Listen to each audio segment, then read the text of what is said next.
वक्फ bill में बदलावों को संसद की संयुक्त समिति जेपीसी ने सोमवार को मंजूरी दे दी। जेपीसी के अध्यक्ष जगदंबिका पाल ने कहा कि इस फाइनल मीटिंग में सभी 44 संशोधनों पर चर्चा की गई। इनमें एनडीए सांसद के 14 सुझावों को मंजूरी दे दी गई। विपक्षी सदस्यों ने भी कुछ प्रस्ताव रखे, लेकिन वोटिंग के दौरान इन्हें नकार दिया गया। वक्फ संशोधन विधेयक पर ज्वाइंट पार्लियामेंट्री कमेटी बजट सत्र के दौरान अपनी रिपोर्ट पेश करेगी। संसद के शीतकालीन सत्र के दौरान समिति का कार्यकाल बढ़ा दिया गया था। वक्फ संपत्तियों को रेगुलाइज करने के लिए बने वक्फ एक्ट 1995 के मिसमैनेजमेंट, भ्रष्टाचार और अतिक्रमण जैसे मुद्दों के लिए आलोचना की जाती रही है। अब नए प्रस्तावित कानून और पुराने कानून में बुनियादी अंतर क्या है, ये भी इस वीडियो में आपको समझा देते हैं। नए प्रस्तावित कानून में कुछ बड़े बदलाव हैं। जैसे पहले वक्फ बोर्ड जिस प्रॉपर्टी पर दावा किया करता था, उसे चुनौती सिर्फ ट्रिब्यूनल में दी जा सकती थी, लेकिन नए कानून में ट्रिब्यूनल के अलावा रेवेन्यू कोर्ट, सिविल कोर्ट या फिर हाई कोर्ट में अपील का अधिकार भी होगा। पहले वक्फ ट्रिब्यूनल के फैसलों को आखिरी माना जाता था और उसे चुनौती नहीं दी जा सकती थी, लेकिन नए कानून के मुताबिक वक्फ ट्रिब्यूनल के फैसलों को हाई कोर्ट में चुनौती दी जा सकेगी। अभी जो कानून है उसके मुताबिक किसी जमीन पर मस्जिद हो या उसका उपयोग इस्लामिक उद्देश्यों के लिए किया जाता हो, वो ऑटोमेटिक ही वक्फ की संपत्ति हो जाती है। जबकि नए प्रस्तावित कानून के मुताबिक जब तक जमीन किसी ने दान में ना दी हो, भले ही उस पर मस्जिद ही क्यों ना बनी हो, वक्फ की संपत्ति नहीं कहलाएगी। अभी वक्फ बोर्ड में महिला और अन्य धर्म के लोगों की एंट्री नहीं है, जबकि नए प्रस्तावित कानून के मुताबिक वक्फ बोर्ड में 2 महिलाओं और अन्य धर्म के 2 सदस्यों को एंट्री मिलेगी। इस मुद्दे पर गठित जेपीसी की बैठक में खूब हंगामा भी बरपा। हालांकि जेपीसी ने इस प्रस्ताव को मंजूर तो किया, लेकिन विपक्ष ने इसे तानाशाही करार दिया। जेपीसी के अध्यक्ष जगदंबिका पाल ने बैठक के बाद कहा कि समिति की तरफ से अपनाए गए संशोधन कानून को बेहतर और अधिक प्रभावी बनाएंगे। हालांकि विपक्षी सांसदों ने बैठक की कार्यवाही की निंदा की और पाल को लोकतांत्रिक प्रक्रिया को नष्ट करने का आरोप तक लगाया। टीएमसी सांसद कल्याण बनर्जी ने कहा कि बैठकों का ये दौर हास्यास्पद था, हमारी बात नहीं सुनी गई। पाल ने तानाशाही तरीके से काम किया है। इस पर जगदंबिका पाल ने कहा कि पूरी प्रक्रिया लोकतांत्रिक थी और बहुमत की राय को प्राथमिकता दी गई। वहीं डीएमके ने इस बिल के पारित होने के बाद इसके खिलाफ सुप्रीम कोर्ट में याचिका दाखिल करने की बात तक कही है। जेपीसी के सदस्य डीएमके सांसद ए राजा ने दावा किया कि प्रस्तावित कानून असंवैधानिक होगा और उनकी पार्टी इसके खिलाफ सुप्रीम कोर्ट का रुख करेगी।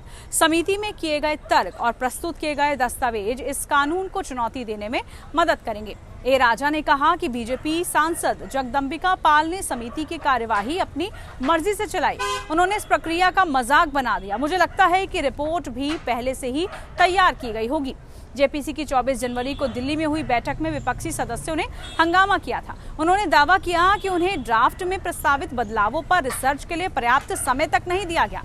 आरोप लगाया गया कि बीजेपी दिल्ली चुनावों के कारण ध्यान में रखते हुए वक्फ संशोधन विधेयक पर रिपोर्ट को संसद में जल्दी पेश करने पर जोर दे रही है। टीएमसी सांसद कल्याण बनर्जी ने कहा कि समिति की कार्यवाही तक एक तमाशा लग रही है। समिति ने बनर्जी, ओवैसी समेत 10 विपक्षी सांसदों को 1 दिन के लिए सस्पेंड तक कर दिया। वहीं जम्मू कश्मीर से भी इस विधेयक के खिलाफ आवाजें उठ रही हैं।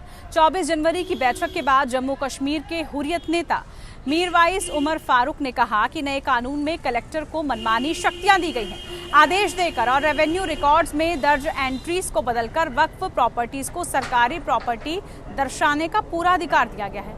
ये संशोधन पूरी तरह से मुस्लिम समुदाय के खिलाफ है। वहीं दिल्ली में हुई मीटिंग पर जेपीसी अध्यक्ष जगदंबिका पाल ने कहा कि मैंने सभी जेपीसी सदस्यों को अपने विचार रखने की अनुमति दी थी। उन्होंने कहा कि जब मैंने उनके सवालों का जवाब देने की कोशिश की तो उन्होंने नारेबाजी शुरू कर दी, शोर मचाया, असंसदीय शब्दों का इस्तेमाल किया गया और खूब हंगामा हुआ। विपक्षी सांसद बैठक को आगे नहीं बढ़ने दे रहे थे।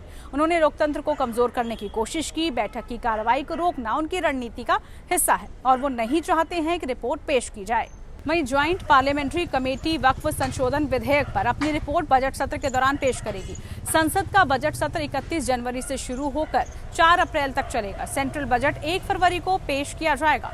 वहीं वक्फ संशोधन विधेयक 2024 का मकसद डिजिटलीकरण, बेहतर ऑडिट, बेहतर पारदर्शिता और अवैध रूप से कब्जे वाली संपत्तियों को वापस लेने के लिए कानूनी सिस्टम में सुधारों को लाकर इन चुनौतियों का हल करना है। अल्पसंख्यक मामलों के मंत्री किरेन रिजिजू ने 8 अगस्त को लोकसभा में वक्फ बिल 2024 पेश किया था। कांग्रेस और समाजवादी पार्टी समेत विपक्षी दलों ने इस बिल का विरोध करते हुए इसे मुस्लिम विरोधी करार दिया था। विपक्ष की आपत्ति और भारी विरोध के बीच ये बिल लोकसभा में बिना किसी चर्चा के जेपीसी को भेज दिया गया था। वक्फ बिल संशोधन पर बनी 31 सदस्यीय जेपीसी की पहली बैठक 22 अगस्त को हुई थी। बिल में 44 अमेंडमेंट्स पर चर्चा होनी थी। अब जब ये बिल जेपीसी की मंजूरी पा चुका है तो इसकी असली परीक्षा देश की संसद में होगी। इस मुद्दे पर संसद में भी हंगामा होने के आसार है, लेकिन इतना तो तय है कि मोदी सरकार इस मुद्दे पर काफी गंभीर है। इस तरह की तमाम अपडेट्स और देश दुनिया की तमाम बड़ी खबरों के लिए आप देखते रहिए टाइम्स नाउ नवभारत डिजिटल। नमस्कार।